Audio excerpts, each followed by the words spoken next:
What's up, YouTube? Welcome back to the channel. My name is Gary. This is Become the Music. Always a pleasure to see you. And you may notice I am wearing the shirt to end all shirts. That can only mean one thing. Fish. Tonight, we're doing some fish, but it's something a little different. I'm not going to be reacting to a song. I'm going to be reacting to the light show. So this popped up in my YouTube feed the other day. This is a time lapse of the entire concert condensed into the length of one song. So, 2.5, 3 hour show, whatever. They've sped it up and put it to the music of one song. So the song that's going to be featured here is called 46 Days. I know this song well. Any Phish fan knows this song. Really banging, kind of, I call it like a working man's song for them. It's just like a kind of a straight ahead rocker that can go really cool places in jams sometime. This is a short version though. This is from November 3rd, 2018 at Madison Square Garden. And Phish fans will know that the lighting director, Chris Kuroda, is known to be the best lighting man in the world. And he's been with them for not quite 40 years. They've been around for 40 years now, 40th anniversary just right now. But he's been with them for, I think, been doing lights like 38 years, 37 years, something like that. I know some other Phish nerd will correct me in the comments, but he got the gig because they were doing a show in the early days and they had someone else doing lights. And that guy took a washroom break or whatever and asked Chris to step in. And Chris is like, well, I don't know what I'm doing. But he got up there and started doing the lights. And after the show, Trey, the leader of Phish, came up and said, hey, man, those lights were really great. Thanks. And the lighting man said, no, that was actually Chris. I was on a break. They fired the lighting guy and gave Chris the gig because he just had like an innate sense, an instinct of timing the lights with the band and focusing on certain members during solos and that kind of stuff. And he's like, I have no idea what I'm doing. And Trey said, don't worry, man, we'll figure it out together. And so he, just from that, luckily, like a total happenstance, right? He became like the best lighting guy in the world. So we're going to dive in and check out 46 Days from Phish. And the focus here is on the lights. So yeah, something a little different on the channel here, and I hope you enjoy this. Let's dive in. And no, my copy of the Phish Companion is not for sale. Sorry. Non-Phish fans won't know this. Highly, highly coveted book. It's like $600 on eBay or something like that.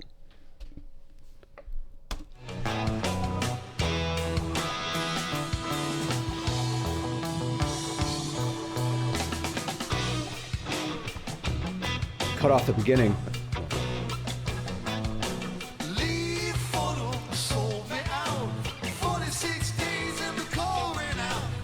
Look at that. Wow. Amazing.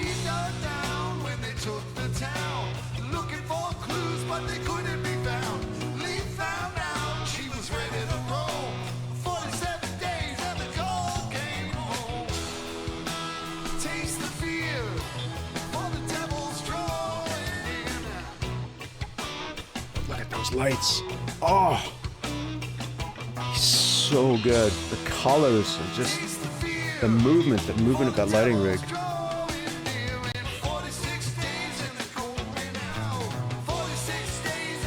Wow.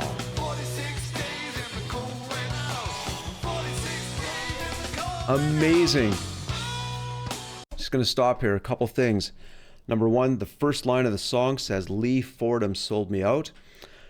Lee Fordham was a member of Phish's crew. I think he was in the lighting crew. And he passed away in 2019. Rest in peace, Lee Fordham.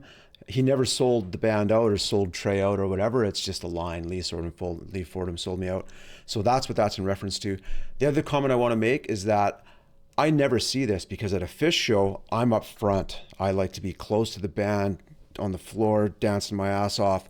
So I don't see much of the light show. Sometimes I'll go to the back and check it out for a minute. I did watch in Denver this past summer. I spent one set because I had a good buddy of mine. He likes to be at the back, so I hung out with him for one set, and so I did see part of it. But again, you know, I'm dancing and whatever, so I don't really see the lights that much. So this is kind of new to me because I don't get to see the entire layout of the light show. And a lot of PHISH fans, they like to be back in the stadium because we consider Chris to be the fifth member of the band, right? They want to be back there to get the whole experience, so the music and the lights as part of the whole thing. So let's keep going here.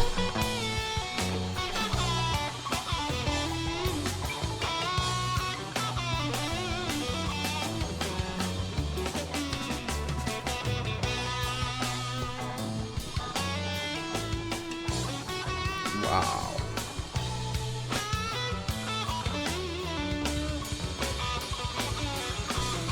Great drum work from John Fishman there.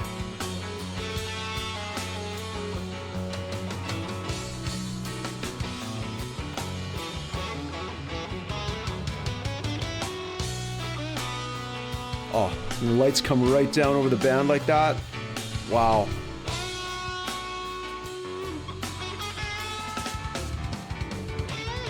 Look at that use of space. The angles of the lights. And then all verticals.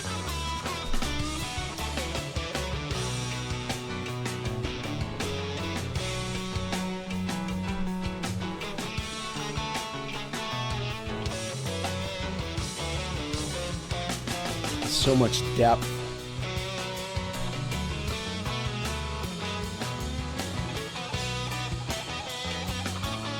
Wow.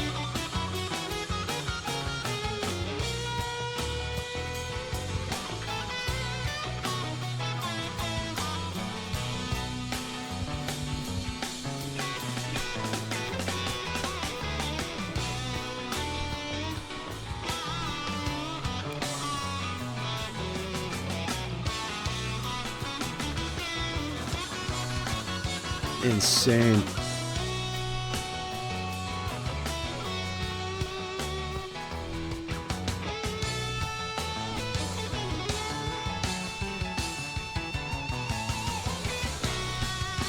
God, this band is so good.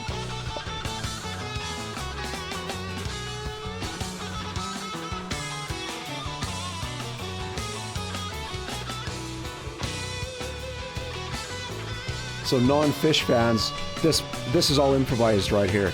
This is not structured. They're making this up on the spot.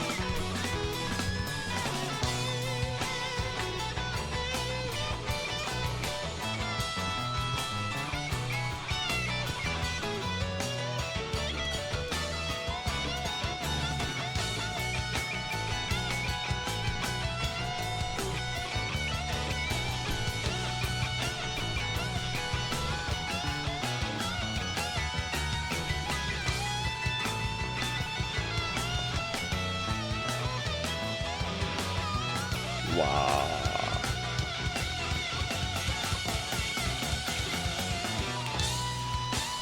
So trippy. Look at that. Oh.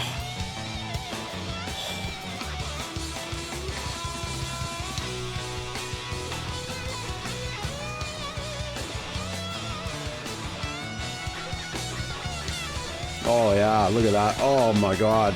Oh my God, are you kidding me? Wow. I'm gonna pause that. I want to back that up and just look at that blue light there. What was that? Oh, there. Wow. Look at the use of space and how and the colors and the depth, right? He's got those purple lights way in the back there. This three-dimensional, just psychedelic, incredible display. Guy's just brilliant. Brilliant lighting guy.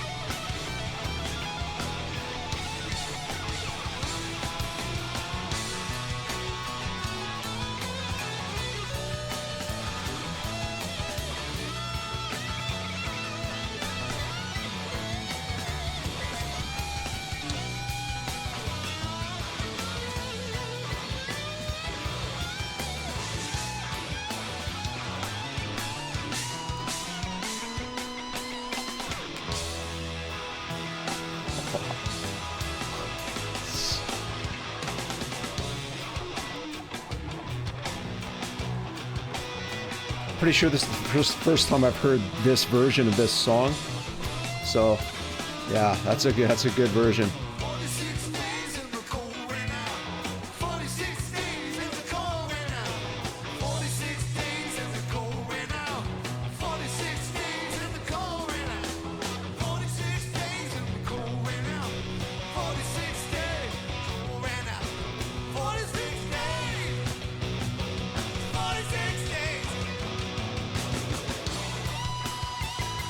Amazing.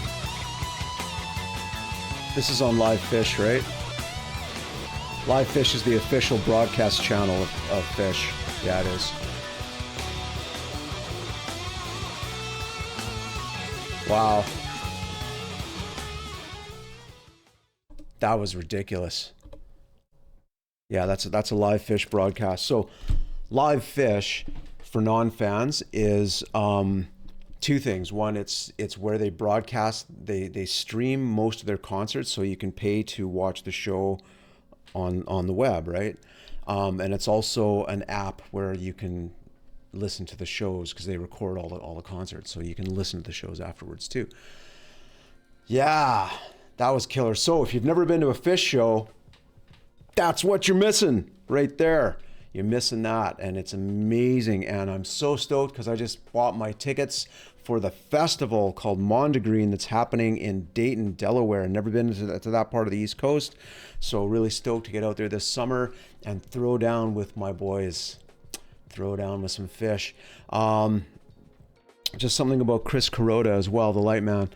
So again, for non-fans, PHISH is an improvisational band, and so they'll play a song that might be 4 minutes on an album, and they might extend it to 8 minutes or 15 minutes or 20 minutes live because they're improvising in the middle of it, right? So imagine for a lighting person, the lighting director, he or she normally when they're doing a gig, they have what are called cues, and they'll have sheets and they'll have computers that are queued up for certain parts of the song so that they know this song is coming. At this part of the song, we need this lighting thing to happen. At that part, we need that to happen. And it's all pretty scripted, right? It's not like that with PHISH for two reasons. One, they don't write set lists. They walk, well, apparently Trey writes a set list. Trey's the guitar player, singer, writes most of the music. Apparently Trey writes set lists and then tears them up before they go on stage, and then they just play whatever the hell comes to mind. So that's why they'll stop in between songs sometimes, and you'll see them talking to each other. They're trying to decide what to play, and one of them will call a song, or Trey will call a song, or he'll just start a song and they'll play it. So the whole point of that long-winded spiel was Chris, the lighting guy, has no idea what they're going to play next. He just has to be ready for anything, which is difficult for a lighting director to do, right? The other side of that is, or the other part of it is that because PHISH are improvisational, he doesn't know where this song's going to go. He knows that, okay, for this part of this song, normally I'll give this type of a lighting setup, right? For the chorus, I'm going to throw these down. For the verse, I'll do this. The guitar solo, I'll do this. And that's, so he can kind of rely on that. But when they're playing live, when they're improvising, he doesn't know what's coming because the band doesn't know what's coming. It's all made up on the spot, right? So he has to think in tune with the band and improvise the lighting scenes with what they're doing to accentuate the music, the mood of the music. Are they going to go for a big, joyful peak with white lights? Or are they going to go ambient and moody and textural and all, So that's why we kind of refer to him as the fifth member of the band, because the shows would not be the same without his brilliance as a lighting person, right? So anyone out there who's done lighting, throw down some comments. What do you think of Kuroda's work? Do you know him? Is this new to you? There's probably not that many lighting directors watching this. I have no idea. But anyways, it's interesting to me that he has developed a sixth sense along with what the band has developed between themselves as musicians. He's got to anticipate where they might go and be ready to, because he's changing, dozens and dozens of lights in different trusses and different structures and making them move up and down and do all these patterns. There's not that many bands that have moving lights like that. It's pretty unique to PHISH. So yeah, he's a big part of the scene, and I wanted to, when that popped up in my feed, I'm like, I gotta check this out. So I mean, I was gonna watch it on my own, and I'm like, well, why don't I do a reaction, because someone might be interested. So thank you for joining me. Anyways, always a pleasure to see you. Always a pleasure to be able to wear the shirt to end all shirts and throw down some fish on the channel. So yeah, that was awesome. I really enjoyed that a lot. Really fun, you know, gets me stoked for summer tour. So we're hoping for the some more dates to drop for spring and summer tour. I'm hoping they do some West Coast. Come out west, guys, because, you know, can't wait to see him again. Peace out. Have a good night.